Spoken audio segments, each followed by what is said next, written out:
Hi everyone! Welcome to the final video in my short series on building a trauma-informed organization.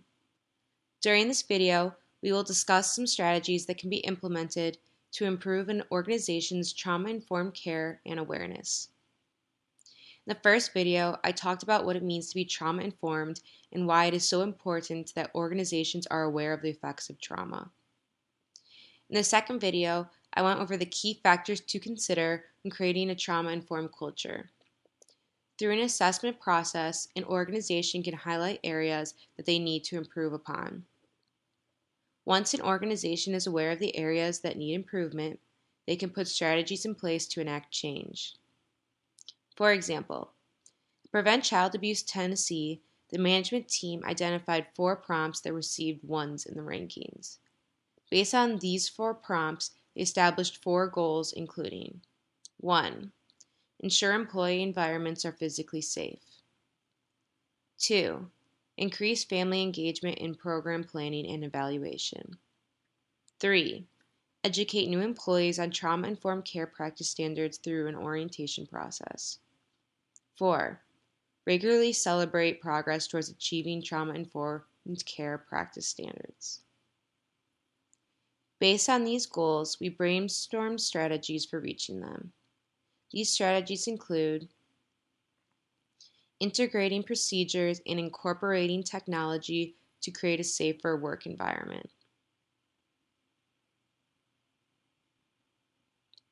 Increasing meaningful participation and inclusion of parents through advisory boards, parent leadership, and other activities.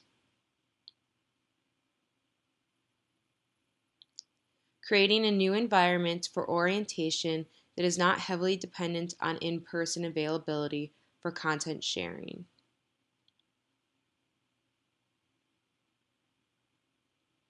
Setting aside time to celebrate progress towards being trauma-informed. By tracking these in the upcoming years, Prevent Child Abuse Tennessee will be able to make progress towards their goals. There are many activities that any organization can do to move closer to being trauma-informed. Here are a few strategies that can help you to create the right team dynamic.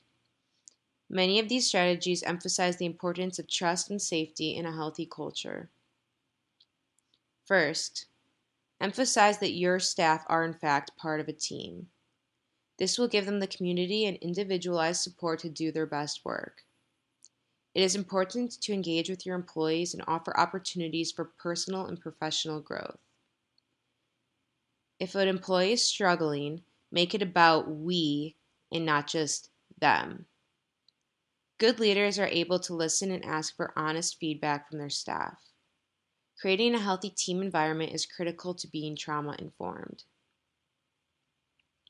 Another strategy would be prioritizing fit in the hiring process. It's important that you find the right people that are motivated and positive to create an optimal work environment. Further, when someone is not a great fit, you should be honest with them. Many employers attempt to, quote, supervise an employee out, meaning that they may make their work situation so miserable that the employee decides to quit. Putting an individual through this experience can be devastating. Make sure that your company has an exiting system in place that is trauma-informed and will not cause lasting harm to the employee leaving the company. Another strategy is making sure that your team has a shared vision. In order to hold your staff members accountable, you first need to make sure that there are clear expectations in place. To set a vision for the future, ask your team, what can we be best in the world at? Once this question is answered, your staff will know what to strive for. Even if you fall short on this goal of being best in the world, chances are you'll still be excelling at a high level. When they can see the big picture, they may better understand the day-to-day operations to get there. It also validates them in a sense that their roles are important to achieving overarching goals. One way to increase a sense of shared vision is to be open and honest about the resources at hand. It is useful for employees at every level to be familiar with cash flow and operations of the business.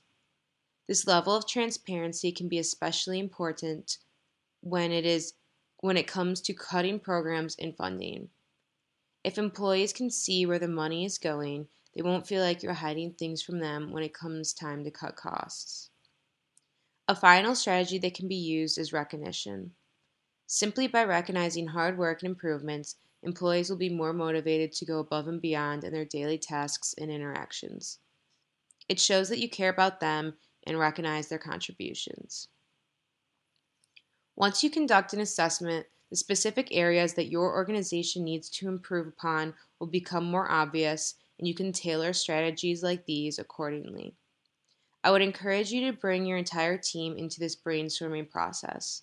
Through open and honest conversations, you can begin to understand what tools and trainings are needed for them to perform best at their jobs. Further, you can craft a better culture when you begin to understand how to improve the feeling of safety in the workplace.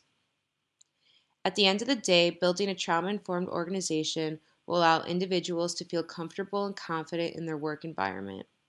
Through support systems, employees will be able to continuously grow and learn, benefiting themselves, those around them, and the business. The effects of trauma are devastating. An organization should be a place where staff can succeed despite a trauma that they might have experienced in the past. Yet all too often, it is just the opposite. A hostile work environment can create new traumas and trigger past ones. Instead, organizations should aim to be a community that lifts individuals up and provides support for individuals to realize their full potential. Thank you for watching this short video series. I hope that you found this overview useful in providing simple steps towards building a trauma-informed organization. I'm glad I was able to learn about building trauma-informed organizations this semester and would like to thank my internship site, Prevent Child Abuse Tennessee, for helping me along the way.